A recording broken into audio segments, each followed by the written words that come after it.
살려줘. 내 목소리가 거센 바닷바람에 흩어졌습니다. 영하 2도의 겨울바람이 얼굴을 때렸습니다. 난간에 매달린 손가락 끝이 얼어서 감각이 없어져 갔습니다. 손톱 밑으로 변황의 차가운 헬가루가 파고들었습니다. 몸부림칠 때마다 절벽면에서 작은 돌들이 떨어져 나갔습니다. 철제 난간이 피가 거리며 내 무게를 간신히 버티고 있었습니다. 발밑으로는 까마득한 절벽과 하얀 포마를 일으키며 바위에 부딪히는 파도가 기다리고 있었습니다. 철썩, 철썩하는 파도 소리가 죽음의 카운트다운처럼 들렸습니다. 미안해 하지만 이제 늦었어. 남편이 내려다보며 말했습니다. 가로등 불빛이 그의 얼굴을 반쯤 비추고 있었습니다. 23년을 함께 산 그 사람의 얼굴에 더 이상 온기가 없었습니다. 차가운 바람에 그의 머리카락이 흩날렸습니다. 남편이 무릎을 꿇고 내 손가락을 하나씩 떼려고 했습니다. 먼저 새끼 손가락부터 차가운 그의 손가락이 내 손등을 눌렀습니다. 여보, 제발 목이 쉬어서 소리가 제대로 나오지 않았습니다. 입안에서 피맛이 났습니다. 이를 너무 세게 깨물었나 봅니다. 그때였습니다. 여보세요?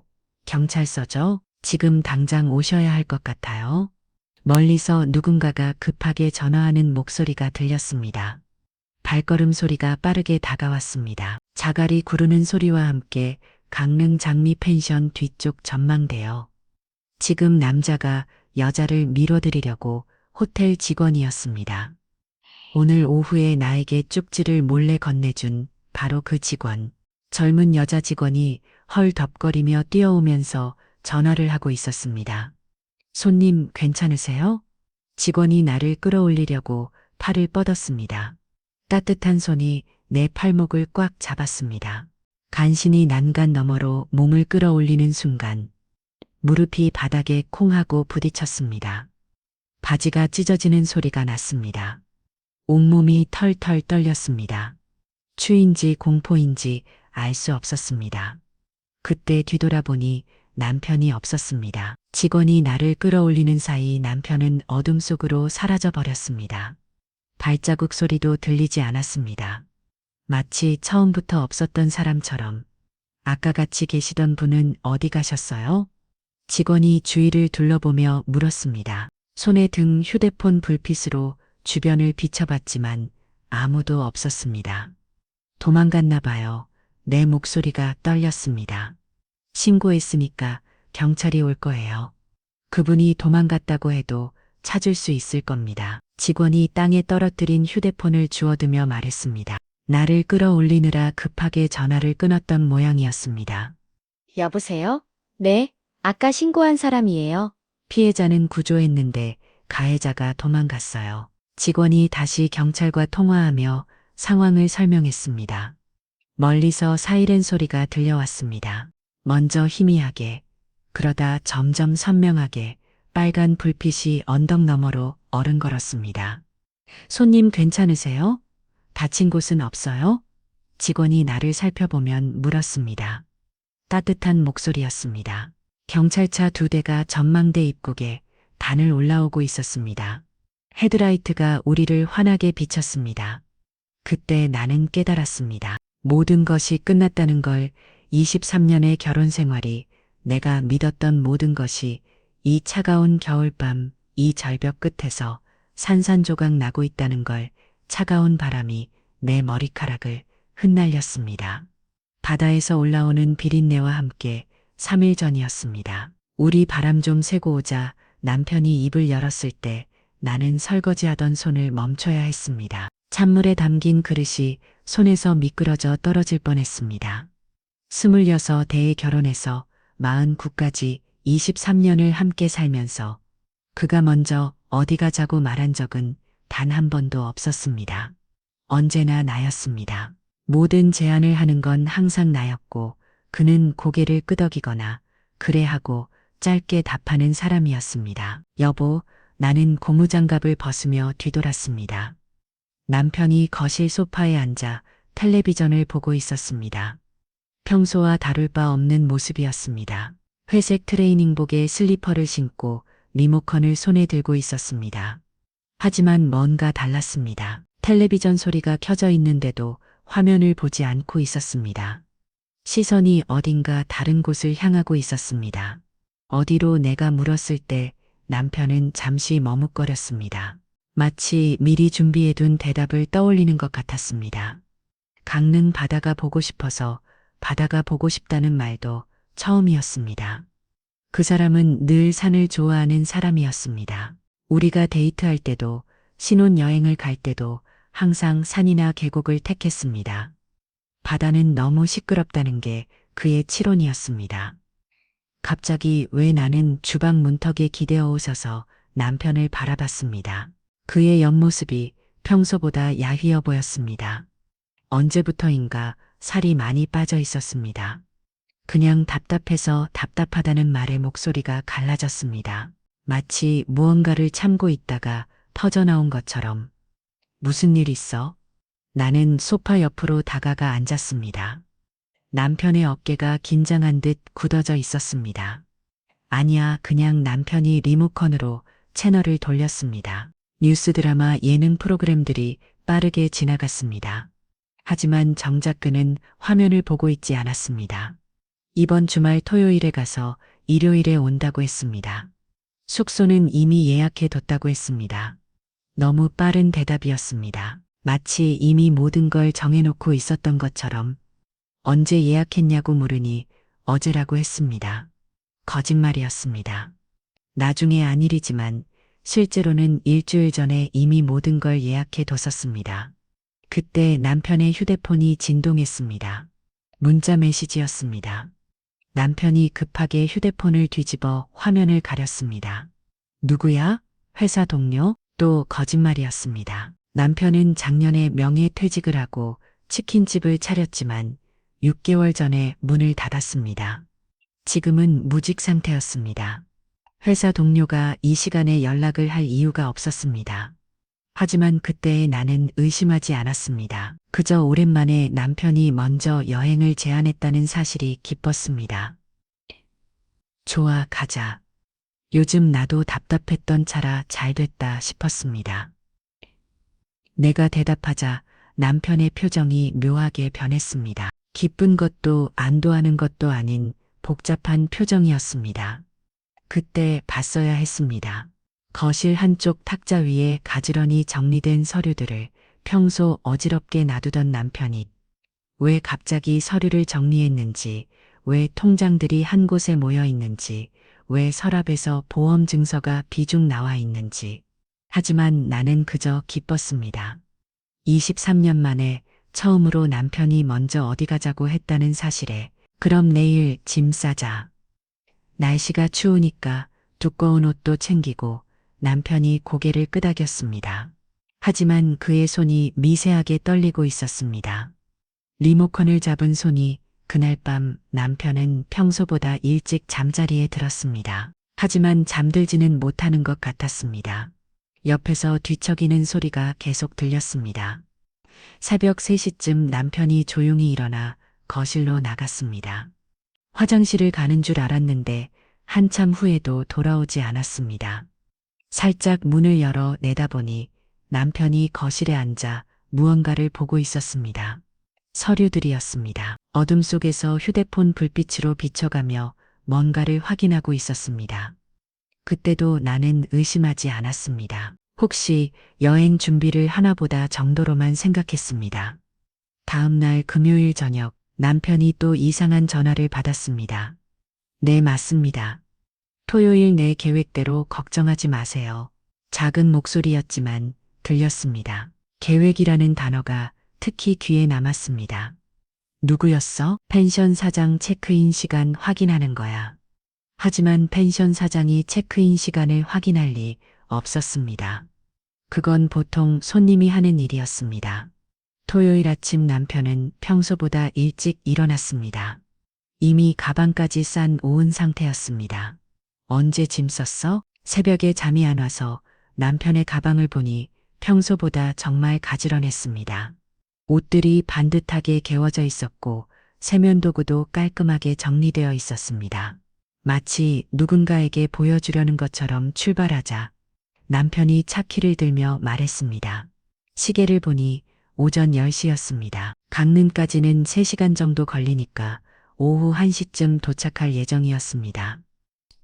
차에 타면서 나는 설렜습니다. 정말 오랜만의 여행이었습니다. 남편도 기분이 좋은 것 같았습니다.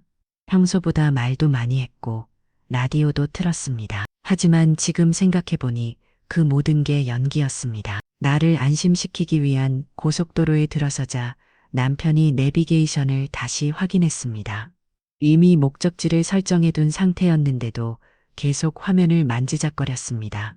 길 알고 있는 거 아니야? 내가 물으니 그냥 확인하는 거라고 했습니다. 하지만 남편의 손가락이 미세하게 떨리고 있었습니다. 차창 밖으로 겨울 풍경이 지나갔습니다. 앙상한 나무들, 얼어붙은 농밭 회색 빛하늘.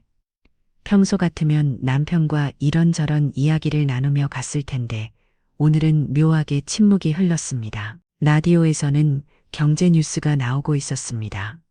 소상공인 대출 연체율 증가, 자영업자 폐업 속출이라는 단어들이 들렸습니다.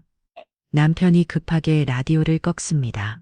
시끄럽네. 하지만 그 뉴스가 우리와 무관하지 않다는 걸 나는 알고 있었습니다. 그때 문득 3년 전 일들이 떠올랐습니다. 남편이 명예퇴직을 하고 치킨집을 차리겠다고 했을 때의 일들이. 여보, 정말 해보고 싶어. 내 가게를 갖는 게 꿈이었잖아. 남편의 눈이 그때는 정말 반짝였습니다. 퇴직금 7천만 원에 대출 3천만 원을 더해서 1억으로 치킨집 프랜차이즈를 차렸습니다. 가맹비 1천만 원, 인테리어 2,800만 원, 임대 보증금 2,700만 원, 시설집기 1,800만 원, 권리금 1,700만 원이었습니다. 처음에는 정말 잘 됐습니다. 동네 사람들이 신기해서 많이 와줬고 맛도 나쁘지 않았습니다. 남편이 밤늦게까지 열심히 일했습니다. 하지만 코로나가 터지면서 모든 게 변했습니다. 집합금지, 영업시간 제한, 거리두기로 매장에 앉을 수 있는 손님이 절반으로 줄었습니다. 배달만 의존해야 했는데 배달 플랫폼 수수료가 매출의 30%였습니다. 한 마리 팔아봐야 남는 게 거의 없었습니다. 더 큰 문제는 임대료였습니다. 매달 2천만 원씩 나가는 돈은 그대로인데 매출은 반토막이 났습니다. 임대료 좀 깎아주실 수 없을까요? 남편이 건물주에게 사정했지만 돌아온 건 차가운 대답뿐이었습니다. 장사가 안 되면 나가세요. 들어오려는 사람 많아요. 결국 2년짜부터 임대료를 밀리기 시작했습니다. 한 달, 2달, 3달. 밀린 임대료가 600만 원이 됐을 때 건물주가 나가라고 했습니다. 권리금도 못 받고 나가야 하나. 남편이 절망하며 말했습니다. 처음에 2천만 원 주고 산 권리금이었습니다. 가게를 내놓았지만 코로나 상황에서 어느 가게든 장사가 안 되니 부동산 매물만 쌓여갔습니다. 치킨집뿐만 아니라 카페, 분식점, 호프집까지 온통 임대 현수막 천지였습니다. 누가 이런 상황에서 자영업을 시작하겠습니다. 권리금은 포기하고 그냥 인수만 해달라고 해볼까? 하지만 그마저도 안 됐습니다. 상가 곳곳에 임대 현수막이 펄럭 있는 상황에서 굳이 남의 빚까지 떠안으면서 장사를 시작할 사람이 어디 있겠습니까? 그러는 사이 밀린 임대료는 계속 쌓였습니다. 1천만 원, 1,500만 원. 건물주는 계약 해지 통보를 했고 강제 퇴거 절차까지 밟겠다고 했습니다. 이러다 법정까지 가는 거 아니야? 내가 걱정하며 말했을 때 남편의 얼굴이 새파랗게 질겼습니다. 이때 어떤 사람이 연락을 왔습니다. 가게를 보러 오겠다고 했습니다. 남편이 얼마나 기뻐했는지 모릅니다. 하지만 그 사람은 권리금은 당연히 없고 밀린 임대를 다 갚고 나면 인수받을 돈이 하나도 없다는 뜻이었습니다. 그럼 저는 빈손으로 나가라는 얘기네요? 그게 싫으면 계속 하시든가요? 결국 6개월 전 모든 걸 포기하고 나왔습니다. 밀린 임대료 1,800만 원, 폐업 비용 500만 원까지 합쳐서 2,300만 원의 빚을 지고 거기다 원래 대출받았던 3천만 원은 그대로 남아 있었습니다. 그런데 그게 끝이 아니었습니다. 가게를 닫은 후 생활이 어려워지면서 생활비 대출을 받기 시작했습니다. 하드론 개인 신용대출까지 합쳐서 3억이 넘었습니다. 하지만 나중에 안 사실은 남편이나 몰래 애처까지 빌렸다는 것이었습니다. 총 빚이 5억을 넘어섰습니다.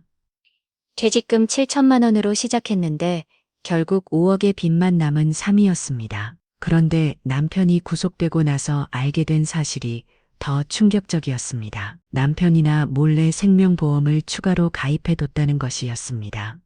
기존 3억 원짜리 보험 외에 상위 보험을 중심으로 5억 원을 더 가입했습니다.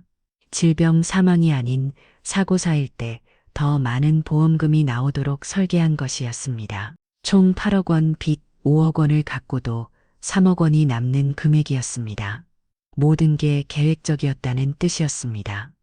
미안해, 내가 너무 성급했나 봐. 남편이 빈 가게를 바라보며 울먹였습니다. 그때 내 가슴도 아팠습니다. 그 후로 남편은 일자리를 찾아다녔습니다. 하지만 50대 중반에 전직 사무직이 할 수 있는 일이 많지 않았습니다. 경비라도 서야 하나 남편이 중얼거리던 게 몇 달 전이었습니다. 결국 한 달 전부터 아파트 경비를 시작했습니다. 월급 150만 원, 5억 빚을 갚기에는 터무니없이 작은 돈이었습니다. 그런데 한 달 전부터 남편이 이상했습니다. 갑자기 전화를 많이 받기 시작했습니다. 그런데 내가 있으면 나가서 받았습니다. 누구야? 그냥 일자리 관련해서. 하지만 일자리를 구했다는 얘기는 없었습니다. 오히려 더 예민해졌습니다. 우편물을 먼저 확인하려고 했고 통장 관리도 자기가 하겠다고 했습니다. 시어머니 생신은 어떻게 할까? 작달 시어머니 생신 때 내가 물어봤을 때 남편은 난색을 표했습니다. 이번엔 돈이 좀 다음에 하자. 항상 효자였던 남편이 어머니 생신을 빠진 건 처음이었습니다. 그때 정말 형편이 어려워졌구나 싶었습니다. 여보야, 괜찮아. 우리 천천히 다시 시작하면 돼. 내가 위로했지만 남편은 대답하지 않았습니다. 그런 남편이 갑자기 여행을 가자고 했던 겁니다. 차 안에서 이런 생각들을 하고 있는데 남편의 휴대폰이 또 울렸습니다. 여보세요? 남편이 받더니 목소리를 낮췄습니다. 네, 지금 가는 중이에요. 네, 내일 걱정하지 마세요. 누구와 통화하는 건지 궁금했지만 물어보지 않았습니다. 요즘 남편에게 전화 관련해서 물어보면 기분이 나빠졌거든요. 하지만 내일이라는 단어가 신경 쓰였습니다. 내일 뭐가 있다는 걸까요? 누구였어? 펜션 사장.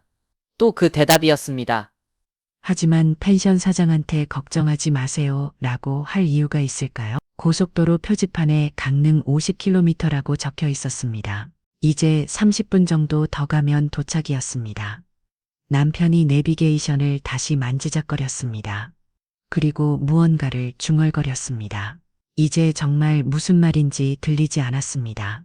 하지만 그 말투가 왠지 불길했습니다. 창밖으로 바다가 보이기 시작했습니다. 겨울 바다는 의심스럽게 회색 빛이었습니다.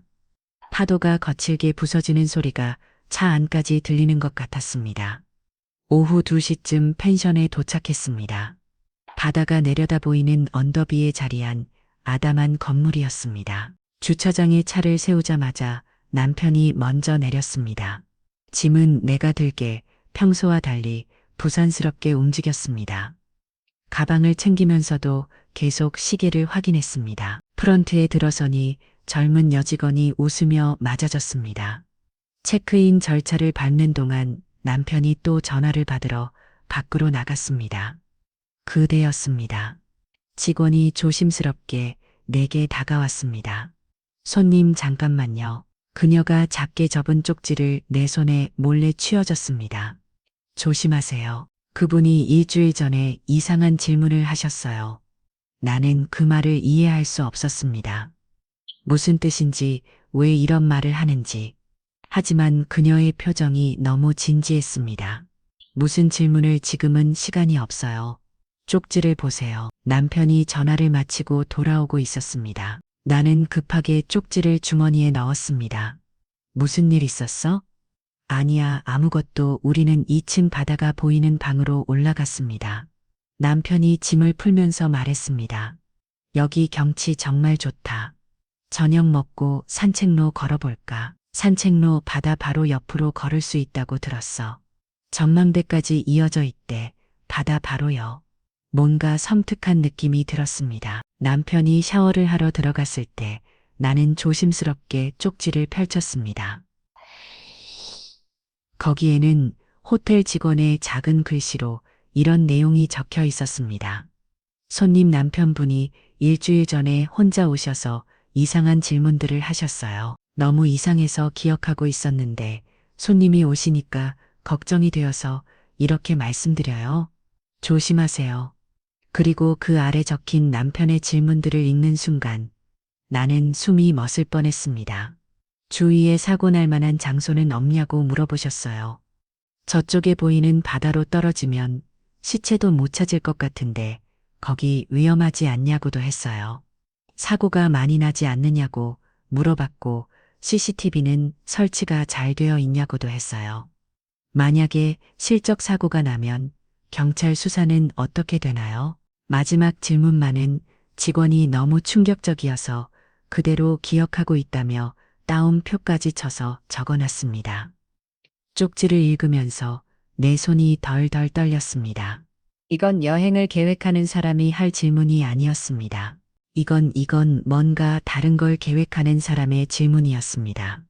샤워실에서 물소리가 들렸습니다. 평소 같으면 따뜻하게 들렸을 그 소리가 갑자기 무섭게 느껴졌습니다. 급하게 쪽지를 가방 깊숙이 숨겼습니다. 그리고 마음을 진정시키려 했지만 머릿속은 온통 혼란스러웠습니다. 그때 침대 옆 서랍이 열려 있는 걸 발견했습니다. 남편이 서둘러 짐을 정리하다 제대로 닫지 못한 모양이었습니다.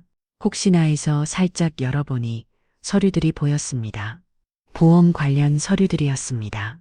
남편이 왜 이런 걸 여행에 가져왔을까요?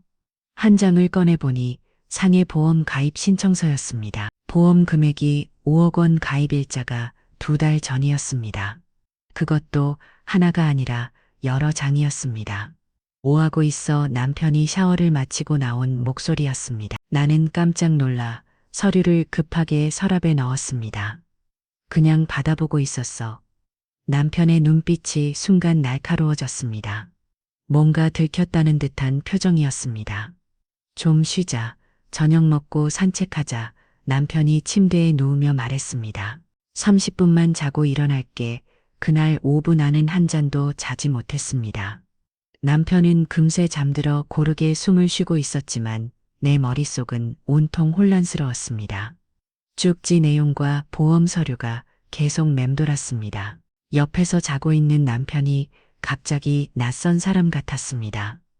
오후 5시쯤 남편이 일어나 화장실로 갔습니다. 그리고 작은 목소리로 누군가와 전화를 하는 소리가 들렸습니다. 네, 오늘 저녁이면 끝납니다. 계획대로만 하면 됩니다. 걱정하지 마세요. 아무도 의심 안 하고 있어요. 나는 숨을 죽이고 들었습니다. 이게 정말 내 남편의 목소리인가 싶을 정도로 차갑고 결연했습니다. 보험금은 네, 확실합니다. 상해 사망이니까 전액 나올 거예요. 보험금이라는 단어가 귀에 박혔습니다. 내가 죽으면 나오는 보험금 이야기였습니다. 전화를 끊고 남편이 돌아왔을 때 나는 잠든 척했습니다. 하지만 심장이 너무 빨리 뛰어서 들킬까봐 걱정이었습니다. 그때 깨달았습니다. 치킨집이 망하고 빚이 내려가면서 남편이 점점 변했다는 걸. 처음에는 절망했지만 어느 순간부터는 다른 방법을 생각하기 시작했던 것 같습니다. 몇 달 전부터 갑자기 생명보험에 관심을 갖기 시작했던 것도, 내가 좋아하는 음식들로 자꾸 상을 차려주던 것도, 갑자기 다정해진 것도 모두 이 계획의 일부였을지도 모릅니다. 사채업자들의 전화가 오면 나가서 받던 것도, 우편물을 먼저 확인하려 했던 것도, 통장 관리를 자기가 하겠다던 것도 모든 게 의심스러워졌습니다. 시어머니 생신에 가지 못했던 것도 단순히 돈이 없어서였을 것입니다. 저녁이 되자 남편은 평소처럼 다정하게 굳었습니다. 잘 쉬었냐며 저녁 먹으러 가자며 산책하기 딱 좋겠다고 했습니다. 하지만 이제 그 모든 게 연기로 보였습니다. 23년을 함께 살면서 이런 남편은 처음이었습니다. 아니, 이제야 진짜 모습을 보는 건지도 모르겠습니다. 배고프지 저녁 먹으러 가자. 남편이 평소처럼 다정하게 말했습니다.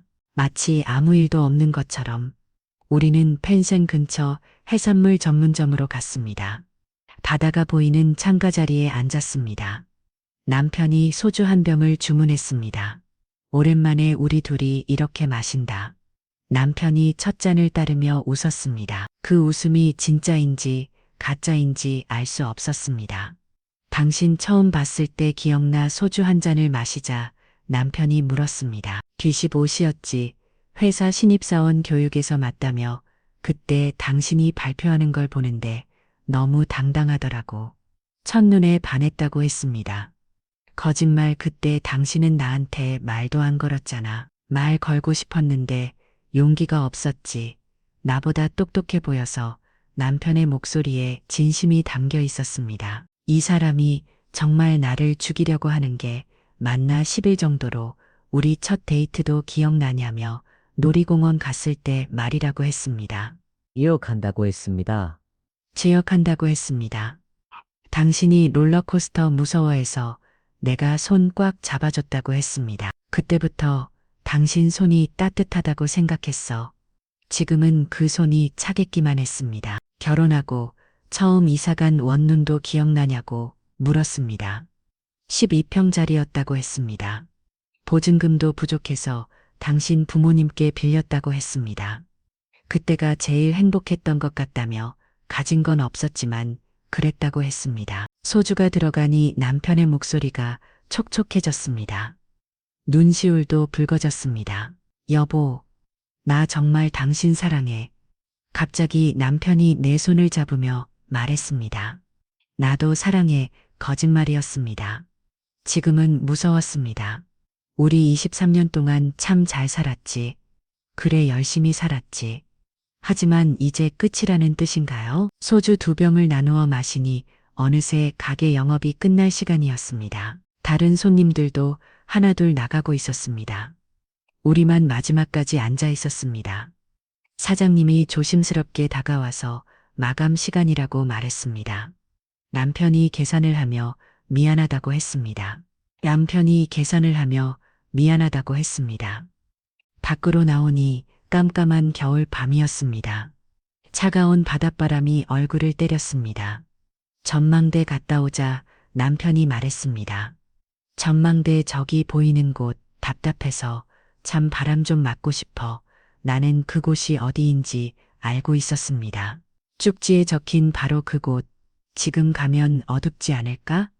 괜찮아, 가로등도 있어. 하지만 실제로는 가로등이 거의 없었습니다. 점점 어두워지는 길을 따라 우리는 전망대로 향했습니다. 사람들은 하나둘 펜션으로 돌아가고 있었습니다. 우리만 반대 방향으로 걷고 있었습니다. 사람들 다 가는데 우리만 이러고 있네. 우리는 특별하잖아. 특별히 위험하다는 뜻인가요? 전망대로 가는 길은 생각보다 어두웠습니다. 남편이 가로등이 있다고 했지만 듬성듬성 서 있는 가로등은 오히려 더 무서운 그림자를 만들어낼 뿐이었습니다. 길이 어둡다고 말하자 남편이 휴대폰 손전등을 켰습니다. 괜찮다며 조금만 더 가면 된다고 했습니다. 남편이 걸음을 제조했습니다. 평소보다 빠른 걸음이었습니다. 마치 서둘러야 할 일이 있는 것처럼 걸어가면서 나는 지난 23년을 생각했습니다. 우리가 처음 만났을 때, 결혼했을 때, 신혼집에서 행복했을 때 그 모든 순간들이 진짜였을까요? 우리 정말 행복했었냐고 물어보니 남편이 잠시 걸음을 멈췄습니다. 어둠 속에서 남편의 표정을 제대로 볼 수 없었습니다. 물론 정말 행복했다고 했습니다. 과거형이었습니다. 행복하다가 아니라